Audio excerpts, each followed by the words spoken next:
পৌরসভার হাট বাজার ইজারার আজকে দরপট্ট দাখিলের শেষ দিন। আমরা দেখতে পাচ্ছি যে একটি গ্রুপ এটিকে আঁকড়ে ধরে রেখে আরেক গ্রুপকে দরপট্ট দাখিল করতে দিচ্ছে না। আমরা এমনই দেখতে পাচ্ছি এই মুহূর্তে দুই গ্রুপ পুরো আমরা দেখেছি যে এখানে পৌরসভার মধ্যে দুই গ্রুপের দ্বন্দ্ব লেগে আছে ড্রপিং নিয়ে।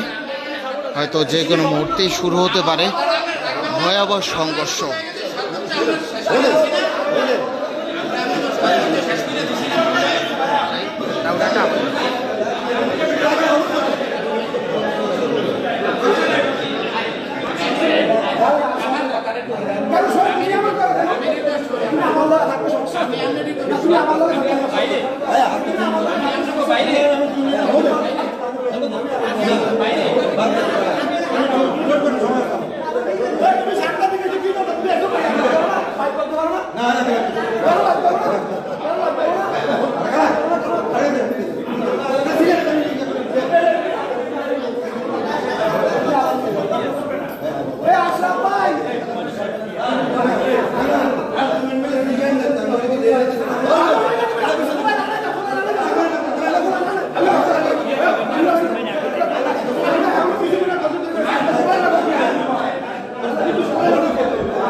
দর্শক, আমরা দেখতে পাচ্ছি যে